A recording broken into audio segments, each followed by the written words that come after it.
सीताराम सीताराम सीताराम कहिए, जाहि विधि राखे राम ताहि विधि रहिए। सीताराम सीताराम सीताराम कहिए, जाहि विधि राखे राम ताहि विधि रहिए। मेरे प्रिय सज्जनों, भगवान की अमृतमयी पावन कथा को श्रवण कर रहे। जिस समय रावण ने अपनी बहन शूर्पणखा का परिचय लिया, तो शूर्पणखा ने सीधा न कह करके उल्टा बताया कि भैया, मैंने एक इतनी सुंदर युवती देखी और जिसके साथ 2 राजकुमार थे और वह तुम्हारे योग्य थी, तो मैंने तुम्हारे लिए उसको लाने का प्रयास किया और उन्होंने 2 जो युवराज थे वनवासी, उन्होंने मेरा ये हाल कर दिया। कहाँ कि वह गई थी उल्टा उन्हें रिझाने के लिए, पति बनाने के लिए, और जब नाक कान कट गए, नकटी बूची हो गई, तो कह रही है भैया मैं तेरे लिए पत्नी तलाश करने गई थी। मेरे प्रिय सज्जनों, जब मारीच के लिए रावण ने भेजा कि जाओ अब माया मृग बन करके वहां सीता को बहकाना और राम लक्ष्मण को कुटिया से बाहर ले जाना, मैं सीता का हरण कर लाऊंगा, तो मारीच तो पहले ही जानता था कि वो जगत पिता जगदीश्वर है। बिना फण के बाण के 100 योजन दूर समुद्र में फेंक दिया, जो कि जहां पर संत स्वभाव से उनका भजन करता है। मारीच ने उसे बहुत समझाया कि आप उनसे बैर ना लो, वो साक्षात नारायण है, विष्णु भगवान है। लेकिन उसे डांट दिया कि या तो मुझे उपदेश देता है, या तो मेरे हाथ से मर, तुझे तो मरना ही है, या फिर वहां जाके मर।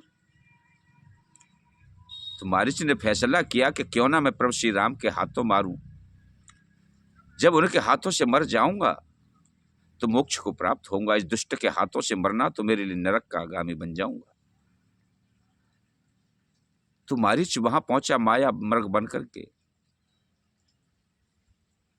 तो सीता जी ने उस मृग को देखा। सीता जी कह रही है कि पिया इतना सुंदर ना देखा हिरन, पिया इतना सुंदर ना देखा हिरन, चमड़ी चमक रही जैसे, चमड़ी चमक रही जैसे सूर्य की किरण, पिया इतना सुंदर ना देखा हिरन, पिया इतना सुंदर ना देखा हिरन। जबकि साक्षात जगदम्बिका जगत जननी शक्ति स्वरूपा माता जानकी कैसा ब्रह्मजाल में फंस गई, जो कि उनकी दृष्टि से कुछ बचा नहीं। क्या वह जानती नहीं थी कि सोने का कोई मृग नहीं होता?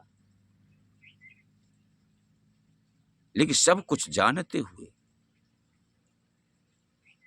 उन्हें अपने वचनों का भी पालन करना है और लीला भी रचानी है कि इसी के माध्यम से तो प्रभु श्री राम रावण का वध करने के लिए वहां तक पहुंचेंगे।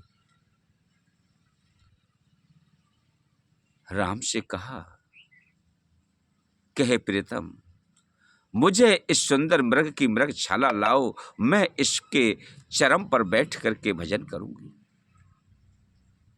भगवान प्रभु श्री राम सीता के कहने पर भैया लक्ष्मण को आदेश करते हैं कि भैया लक्ष्मण, आप यहां पर जनक नंदिनी की सुरक्षा करना और मैं मृग वध करने के लिए जा रहा हूं। जब मृग वध करने के लिए चले गए तो लक्ष्मण जी माता जानकी की सुरक्षा में रह जाते और वहां मारीच अपने कपट को त्याग करके लक्ष्मण की आवाज में लगाता है आवाज के हा राम, हा लक्ष्मण, हा लक्ष्मण, हा लक्ष्मण।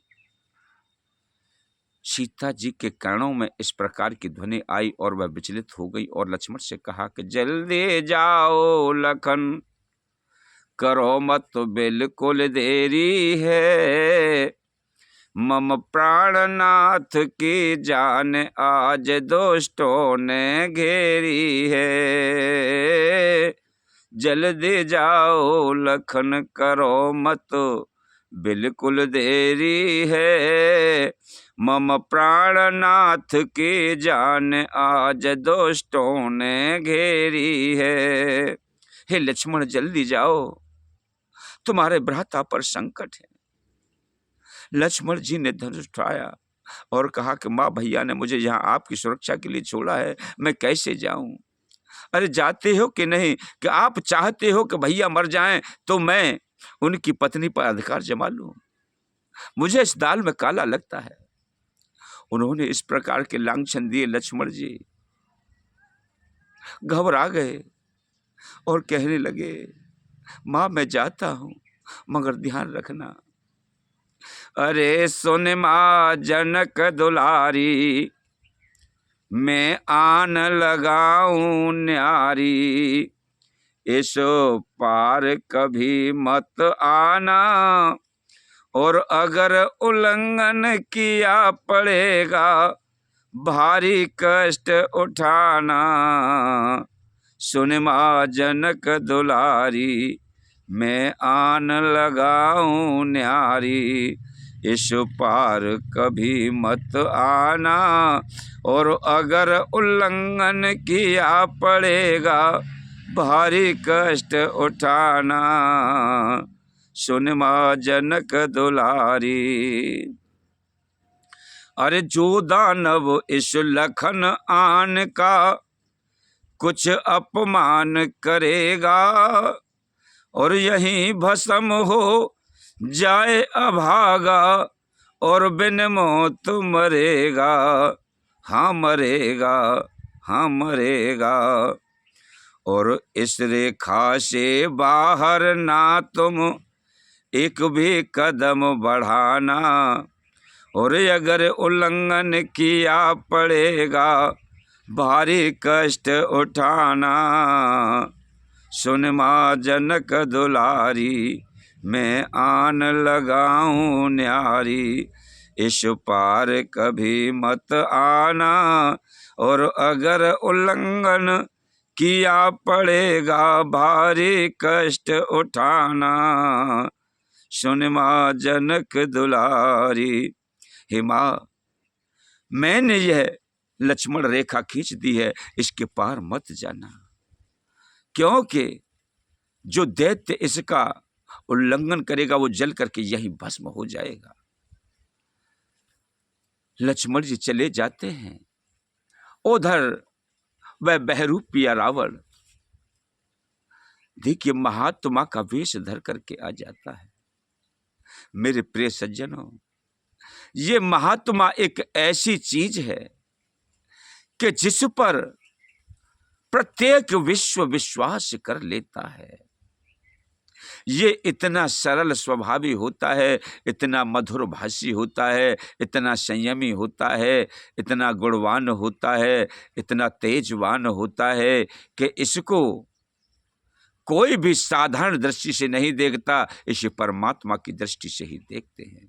उसी का नाजायज फायदा कुछ गुंडे लोग, चोर बदमाश उचक्के छिनरे, इसी का फायदा लेते हैं। इसी में कत्ल कर करके महात्मा बन जाते हैं। चोरी डकैती कर अपहरण करके महात्मा बन करके इस भेष में छुप जाते हैं। मेरे प्रिय सज्जनों, ये वेश एक ऐसा है कि संत हृदय नवनीत समाना। संत का हृदय बड़ा कोमल होता है, लेकिन इसके वेश में छुप करके कुछ भेड़िए बहुत ही अनर्थ कार्य कर देते हैं, जो संतों को बदनाम कर देते हैं। बोलिए गोविंद भगवान की जय।